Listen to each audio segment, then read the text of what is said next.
Today, we're going to be talking about sharing inclusive philosophy and ethics of yoga in our classes.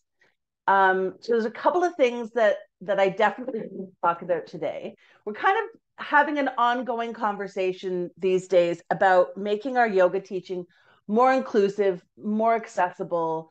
Um, and for today, we're going to focus on inclusivity when we share yoga philosophy, ethics, mythology, or spirituality.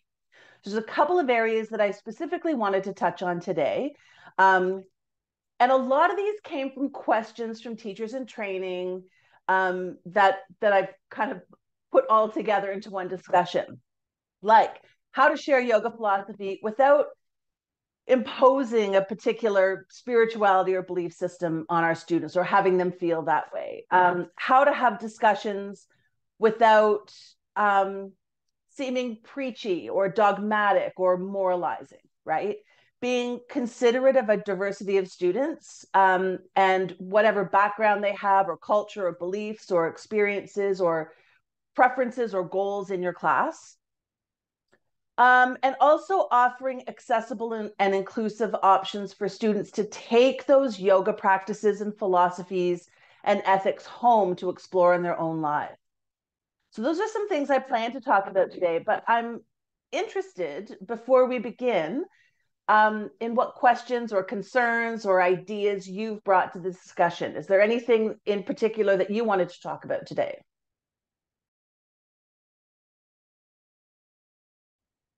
Is the question around how do I sound authentically me when I'm talking beyond yoga asana, when I'm talking about yoga philosophy, when I'm talking about how philosophy and ethics have have impacted my life? Is the concern around sounding inauthentic or sounding sanctimonious and not sounding like your real self? Am I getting that right? Yeah, I've had that question a lot, and Yes. certainly that's something that we're going to talk about today. But I think that one of the journeys that we're on as teachers is to find ways to put these types of discussions in our own words. And that can take practice to figure out what's my voice going to be um, when I talk about yoga philosophy, and how am I going to do that in a way that's authentic to me and relatable to my students. And I think that that's a question to keep at top of mind as you're going through your studies. You are, of course, allowed to have your own experience with yoga philosophy and storytelling and mythology and ethics, right? That those experiences are authentic to you. And of course, you can share that. But we also want to think about, how am I going to share this relative to where my students are coming from and where their beliefs are and where their interests lie. So it's a big part of what we're going to talk about today. Um, because we do want to meet people where they're at. We do want to be sharing our own unique, authentic voices, and we do want to make genuine connections with people when we're sharing that, beyond the asana, right? So that's a great question. Yeah. Any other questions, concerns, worries that you wanted to share or discuss in today's topic? As yoga teachers, many of us are really keen to share that more than asana in our yoga classes. But how do we go about sharing things like yoga history, philosophy, ethics, and spirituality without stepping on other people's beliefs or coming across like we're moralizing? How do we add some yoga education within a class when often our students are accustomed to just arriving and moving and breathing and relaxing without any discussion of the other limbs, right? And how do we share concepts and ideas without creating an environment where people are uncomfortable about having what they might perceive as religious instruction? Um, and then how will you go about sharing those other limbs of yoga or discussions of history or concepts like chakras, nadis, elements, mudras, mantras? How you do that's going to be unique to you as a teacher. But today we are going to talk about a few guidelines that I think we can all at least consider that can help make discussions as inclusive and accessible and illuminating as possible for our students. So let's start by talking about a few strategies and ideas. And we've talked about this a lot in other discussions that you can find in the group coaching and philosophy club discussions. But a few that I wanted to touch on today are, number one, to speak openly to your students about how yoga is not just movement, breathwork, relaxation, that there's also a philosophical or ethical foundation that also brings so many benefits, both on and off the mat. So you want to be speaking openly to that with your students on a regular basis, introducing ideas, ways we might practice that in our modern lives, and invite students to offer their own ideas about how to bring yoga into their unique lives. And one of the ways we can do that is by having open discussions with maybe a theme for each class based on a philosophy or an ethic or a concept, and then just offer students some ideas for reflection, right? Or ask some questions that they don't have to answer, that they can just ponder. Like, have you thought about this before? How might you see that in your life or in the way you practice yoga? Or how might you like to practice that on the mat? Or how might you see yourself benefiting from this idea? So opening up a dialogue so that it's not just me at the front of the class lecturing students, that it's an open conversation where students have a chance to engage and contribute and offer their own insight. So that's something you can do. Another really simple strategy is to use tools like the Yama and Niyama cards, the AIMS cards, which allows people to participate if they wish and assign their own meaning. And so, having those Yama and Niyama cards at the front of class or as they walk in, and they can pick one and read about it and slowly start to get to know the philosophies in their own time. And then as you begin theming your classes around some of those philosophies, they're going to make a connection, right? I do recommend introducing simple concepts slowly, and don't be afraid to repeat them over and over. But maybe offer different insights or practical strategies each time that you do. So, for example, say you take 2 to 3 minutes at the opening of class to share one of the yamas or niyamas. Like, here's our theme for today. Today's our focus is going to be on one of the niyamas, or the yoga ethics of self-care. And it's called santosha, which means contentment, right? So you're doing a little bit of educating. And then you can talk about how, like, contentment doesn't mean things are perfect right now, but that you can be at ease with what's happening now. And you might explore this today by finding contentment with how your body or mind has shown up today. You might look to find contentment by exploring how it feels to stretch rather than how far you can stretch, how your mind is so focused when you're finding your balance rather than how well you can balance, right? So even if you have aims for the future, can you be at ease with what's available today? So those are some suggestions that you can offer for students' practice. And you can talk about, like, can you find space for contented being, right? Particularly in practices like our relaxation or shavasana at the end of class. Can you find space for contented being, even if you have lots on your mind? You know you've got to get off the mat and go on with your day, and you still have lots of things to do, right?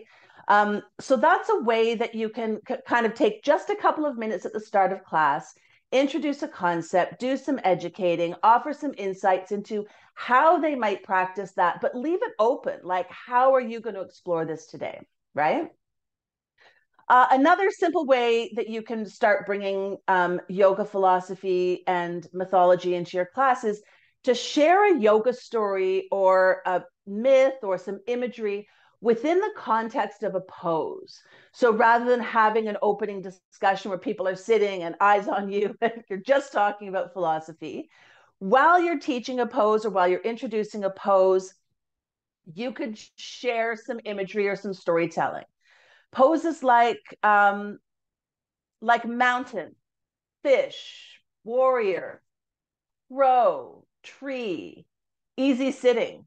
These are all poses that we have stories about that we can share to enhance the practice and to invite people's creativity and to invite their imagination and to invite a sensory experience and share that little bit more of yoga within the practice, right?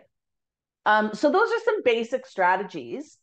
When we're looking at theming a class around a ethic or philosophy or concept, what I recommend starting with is bookending your class with your theme. So, a minute or two at the start, a minute or two at the end to talk about that theme, and then sprinkling the theme through the class. So weaving it through so that there's a connection. You don't have to talk about it with every pose. You don't have to stop the class to have discussions as you go along, but just a little sprinkling of your theme and then bookending your class.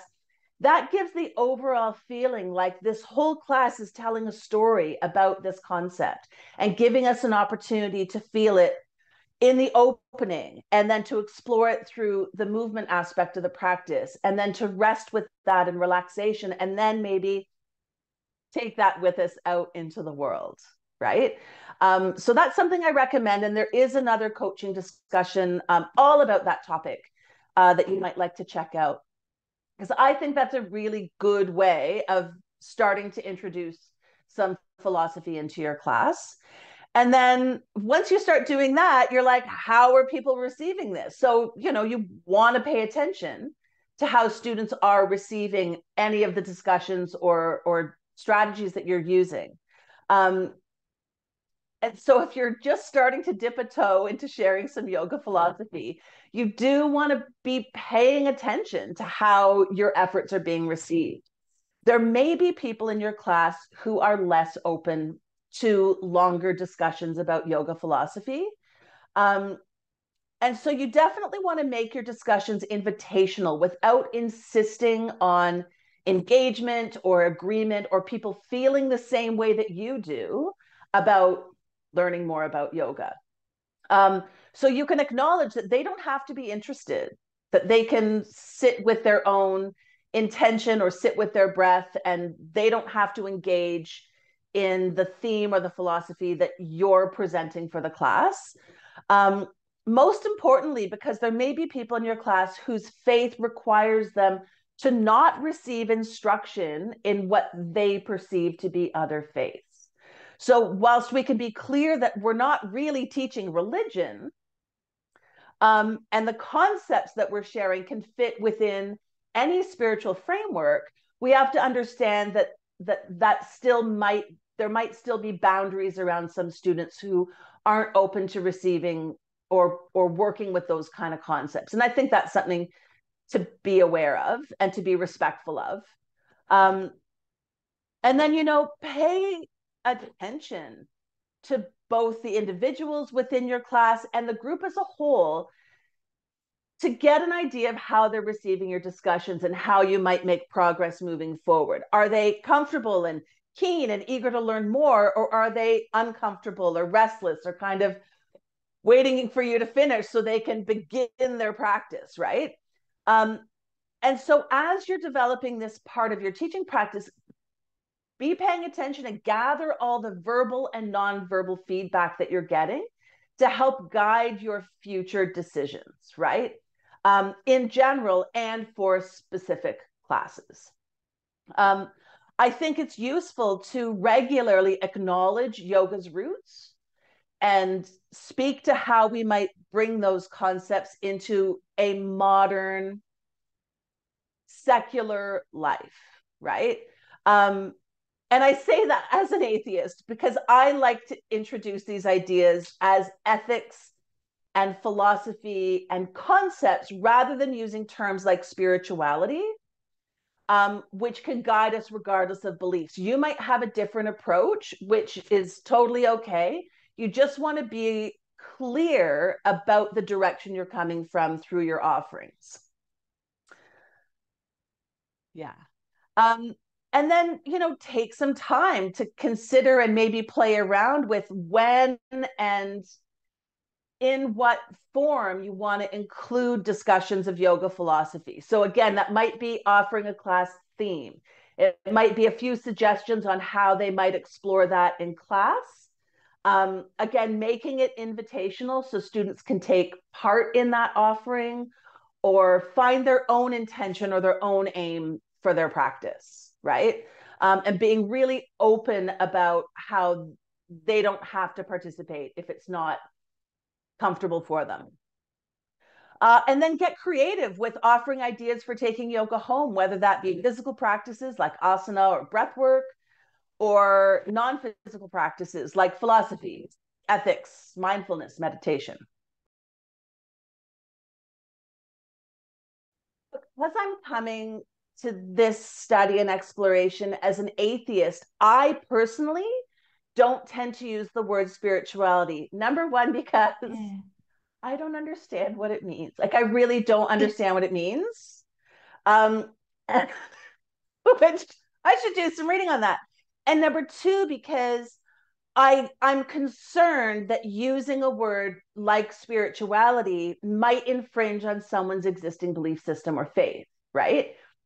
That isn't necessarily the case. That might be my worry alone. And people in your classes are really open to the idea of spirituality as a basket that contains lots of different beliefs or lots of different relationships. And I think that that's worth talking about. So your students aren't like me going, what does spirituality mean? So tell them, right? Tell them what it means and what it might mean to you and what it might mean to them, and that there's a lot of different approaches, and that you're not talking about one kind of belief system when you're talking about spirituality, right? And I think in that context, absolutely, if that's the language that's comfortable for you, then yeah, you can go ahead and use that language. I just think it's worth being aware that for some people, spirituality, faith, and religion are one thing. And so if you're going to use that language, you just want to be open with your students about what you're really talking about. You could be talking about religion, you could be talking about connection to self, you could be talking about, being one with the universe. Like, yeah. Mm. Great question. Other questions? Are you asking how do we introduce concepts like chakras or how we might speak about them, or if we should? I think that that's really unique to each teacher. And whatever your belief system is. And I think that there's environments where that's really appropriate and welcome, and environments where it's less so, which we'll talk about in a moment. It's a really big question, actually. That's why it was a three-parter. Yeah, I think there's a lot of ways that you can do that in an inclusive way without infringing on someone else's belief system. For some people, particularly people of faith, discussion of the chakras can be an instant turnoff, can be like, uh-oh, I've been told about this. I'm not supposed to take part in these kind of conversations. I guess yoga's not for me, right? I think that, and again, because I come to yoga from my particular belief system, the way that I talk about chakras is more conceptually, or more like maps to get to know ourselves. And that throughout human history, we've employed these kind of maps, like the chakra system, the elements, the humors, astrology, numerology. These are tools and techniques that we use as gateways to get to know ourselves. And this is one of those gateways that we can tune our focus into specific aspects of self and examine ourselves and get to know ourselves and better support ourselves. So that might be the way that I talk about the chakra system. Other folks are different. I think that there's a lot of approaches. In the context of this conversation about inclusivity and accessibility, I think that that kind of more open discussion of this is a philosophy or a concept rather than this is a reality or this is the only way to think. I think that that might be the most accessible approach. I mean, we know you're not like, you can't cut yourself open and find your chakras. They're not physically there. We don't fully understand our energetic being yet, to the extent that perhaps the perception of the chakras is something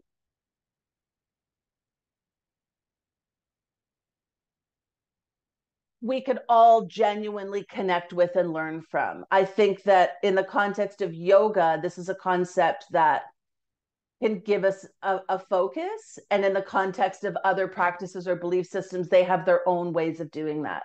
And so to keep this kind of open and provide people with the opportunity to observe or not observe this, I think is perhaps the way to go in the context of making these discussions accessible. The reason I'm stumbling over my words here is in my own teaching experience, I've seen harms done by discussions of the chakras that were too insistent or too focused on a reality of the chakras rather than a conception of the chakras. Okay. Of yoga, there's so many different theories around chakras. There's so many different philosophies and so many perspectives. There's not one way of looking at this. And so that makes it a creative exploration that, if students are open to it, can be a really cool direction to take some of the discussion and storytelling and philosophy in your class. And to keep that like, this is an experiment and an adventure rather than this is the one true way, right? Because there is potential for harm. That's what I'll say about that. We'll have to have a bigger discussion on this. Okay. The next thing I wanted to talk about is be aware of making assumptions.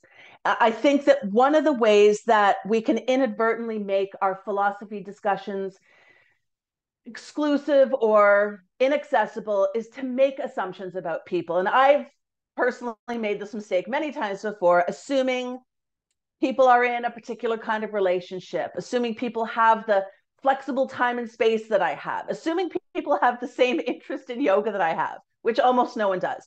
Because it's like all I think about. Assuming people have the same beliefs as me. So for me, step one to making philosophy discussions more accessible and to make your suggestions for taking yoga off the mat useful is to approach these discussions with an open mind and with humility and with no assumptions or expectations. So I've got a few examples I want to talk about for that. And the first is like family or living circumstances. When we're offering ideas to bring the practice of yoga home or out into their lives, consider how people's lives might be different from yours. So do your students have literally the physical space for practicing yoga outside the studio? Do they have the free time? Do they have the resources or the opportunities to be practicing yoga at home?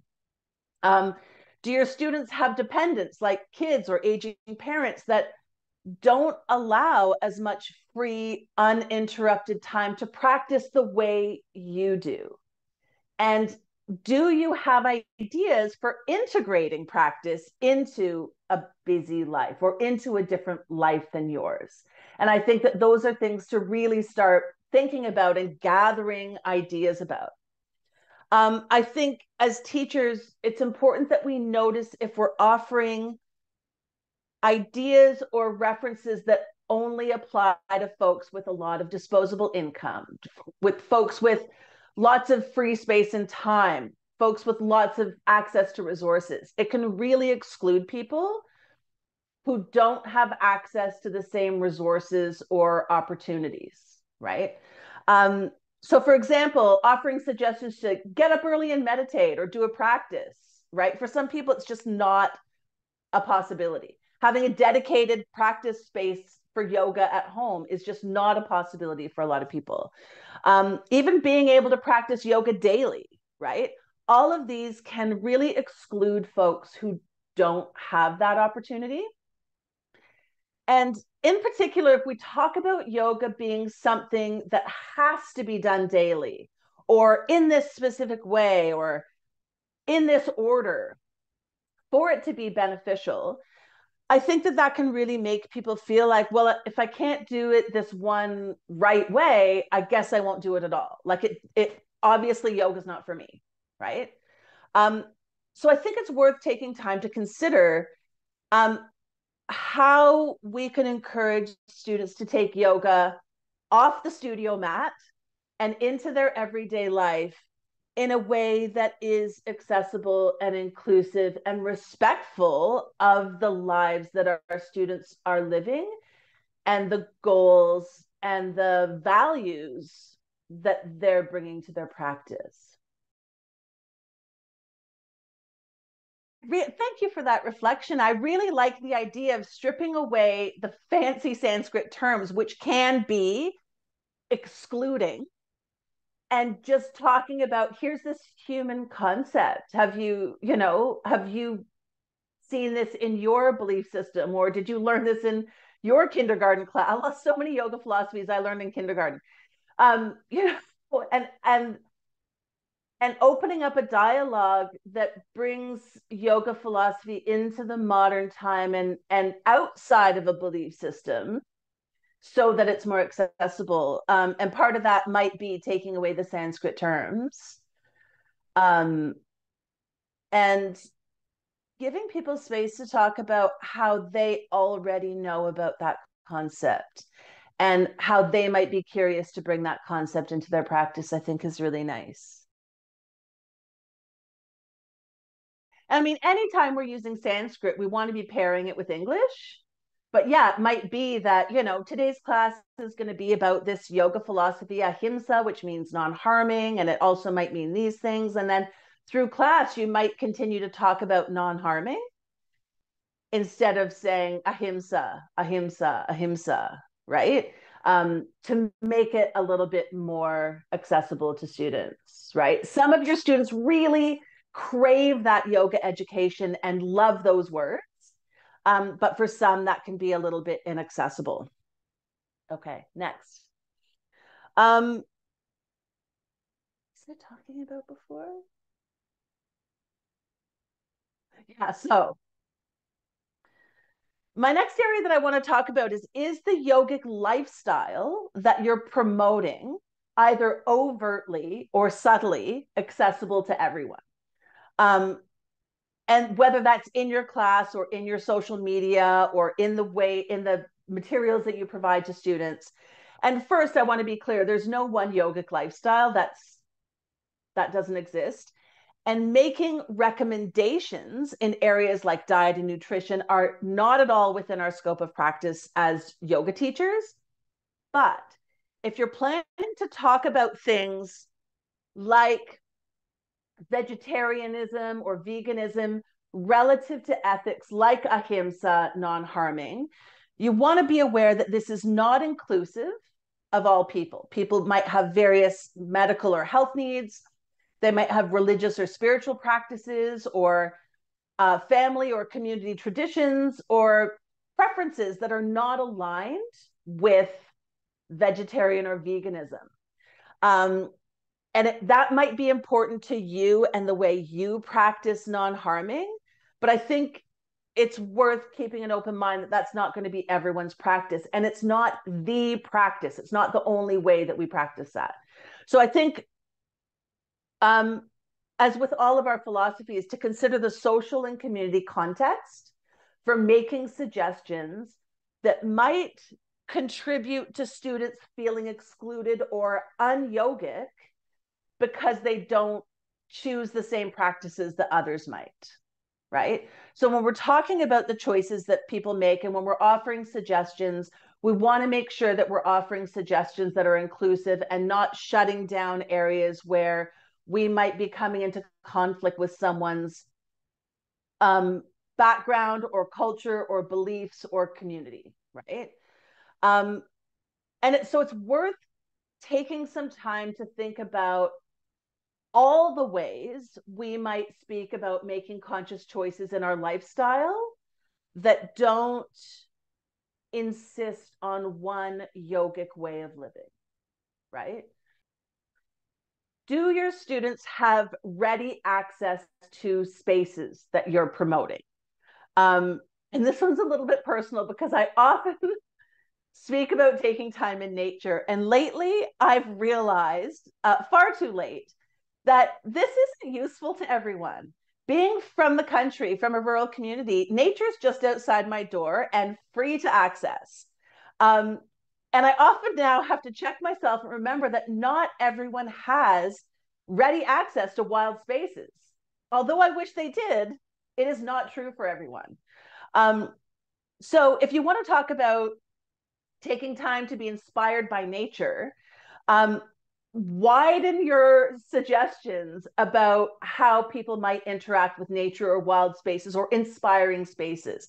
So it might include finding parks or botanical gardens or recreational spaces or inspiring spaces like spending time in art spaces, taking architecture walks, taking graffiti walks, listening to nature sounds, right, while you're relaxing or working, bringing natural elements into your movement or meditation practice. There's other ways than just insisting that people get out and touch grass. Not everyone has access to grass, right? Sadly. And not everyone has free access to wild spaces. And so I think it's worth taking some time to think about what are other ways we can be in inspirational spaces or be inspired by nature and such things. The overall theme of what we're talking about here today is to find your own personal way of sharing yoga philosophy and then let people experience that in their way. And their way might be different from your way. It might look different, right? I remember one of my first ever teacher trainings. I was sharing a teacher training with another teacher who I didn't know. And I was teaching like more the technical component, and she was teaching the spiritual component. And we barely overlapped, like we didn't really communicate with each other. So I didn't know what she was doing, and she didn't know what I was doing. And the students would come back from their time with her really inspired, really loving what they were learning, but also feeling really self-conscious and full of doubts, that because that teacher was super overt with her spirituality. She wore the clothes and talked the talk, and like everyone had to get a yellow silk piece of cloth to sit on because that's the only way you can sit in meditation, and everything has to be done this way for spirituality reasons. And while they loved that and were really curious and interested, they also it created separation. And they would come back to my technical discussions, and I remember one time people being like, are you like normal? I'm like, I mean, no, but yes. Like, what do you mean?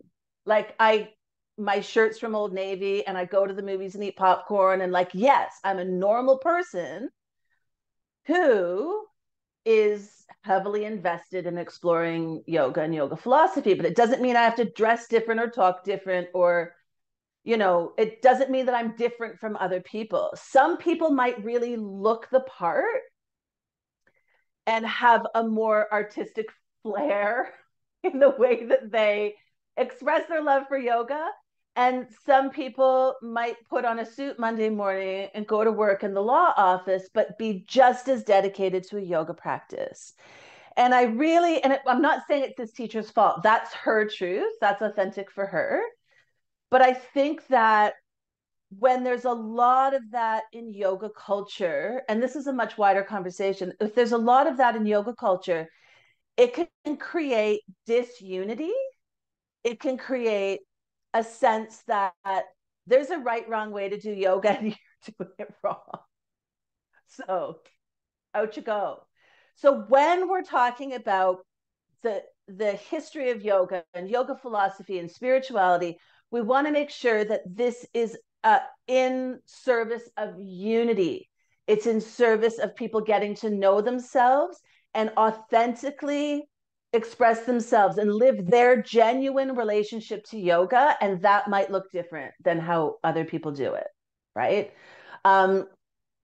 Yeah, so things to do, right? Honor the ancient roots of yoga, speak to the philosophies and ethics like yamas and niyamas, and invite students to explore how these fit within their own belief system or their own ethical framework or their own life, right? Acknowledge out loud that they may be coming to yoga with their own belief system and they aren't required to take on a new belief system in order to practice yoga, right?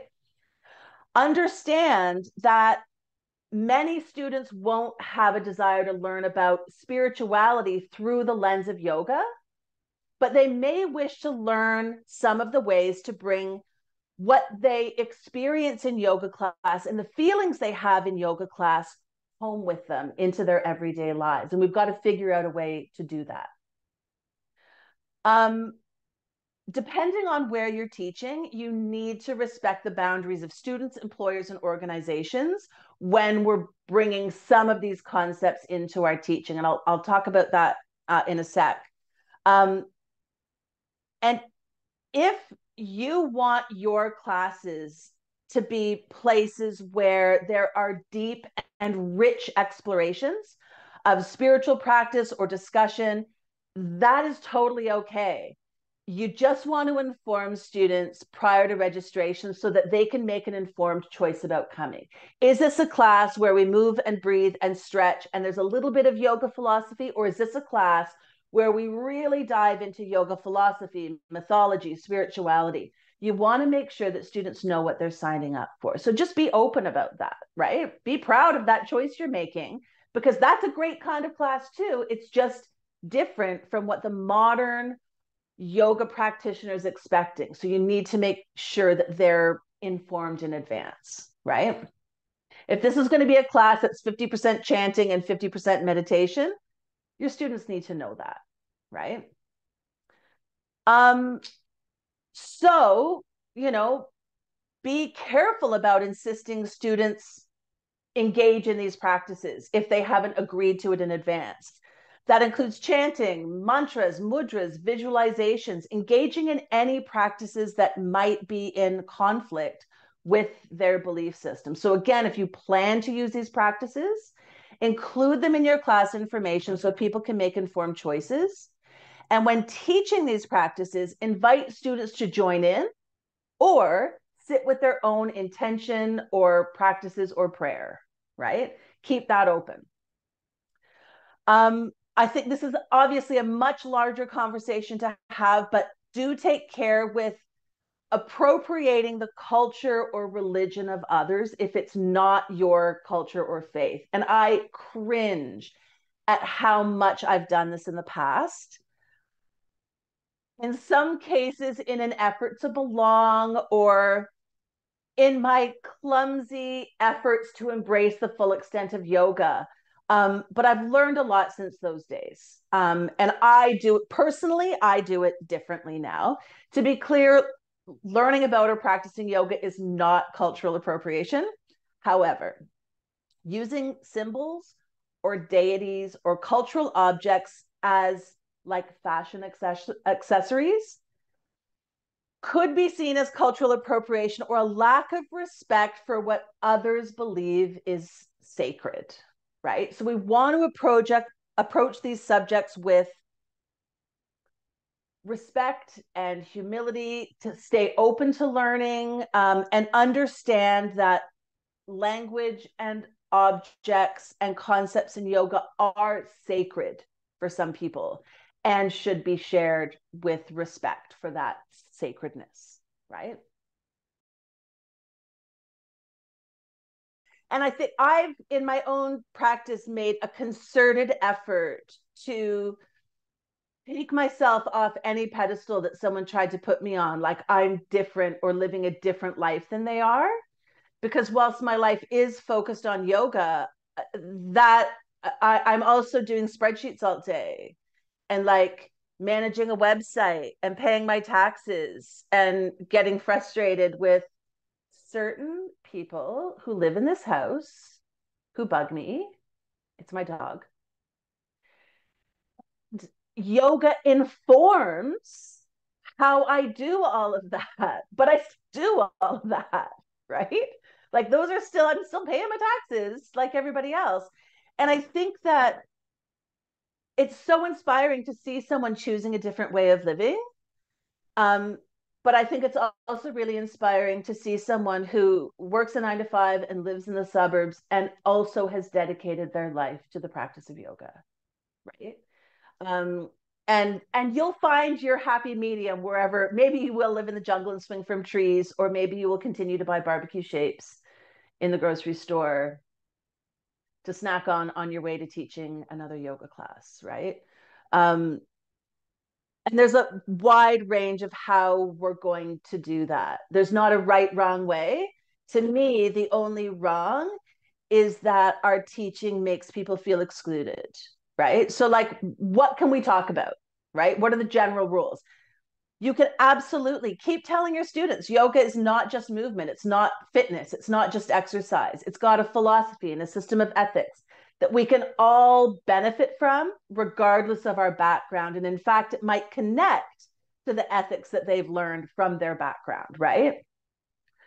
We can talk about yoga's roots in self knowledge and freedom from the busyness of the mind and connection to something more than ourselves and finding contentment in the moment and serving our collective humanity, right?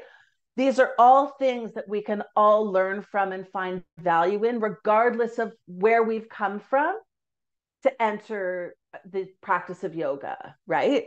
Um, and I think that when we keep that in mind, and let that guide our decisions about how we're going to share things, I think that things generally work out. Yeah. And keeping an open dialogue with your students obviously is useful. And if someone asked all of us, what does it mean to be Australian? We would all have different answers. If you ask what is cultural appreciation versus cultural appropriation, there's lots of different answers out there. There's lots of different ideas. So there's not a right, wrong. I think it warrants a further discussion. There's a part of me that cringes that as a white woman, I'm going to lead a discussion on cultural appropriation in yoga because I've been appropriating this culture for 30 years. But I will send you some resources from people far more qualified than me and in a better position to express that. But I think it is worth having a conversation. I think that there's obvious things that we can avoid, like having deities on our socks is not respectful. Having statues that don't respect someone's faith, I think, is probably something to reconsider. Um, using someone else's deities as accessories or furnishing, I think is something we're all coming at, having been a Buddha owner in the past, something that we're all coming to recognize is maybe not the direction we want to go in. I wouldn't have Jesus statues in my house, so I don't know why I have had other people's deities in my house? Those are some basic things to maybe think about, but I'll send you some resources. I'll include them in the weekly check-in. I really appreciate all of your questions and insights and reflections and your huge questions that I can't answer now, but we will definitely talk about another time, um, because we love talking about yoga. So, yeah, thank you all for being here. Hello to those who are listening to the recording. My inbox is always open for your questions, your ideas, your suggestions, and your topics for big, wonderful yoga discussions. So I look forward to hearing from you all again very soon, and look forward to seeing you all next week.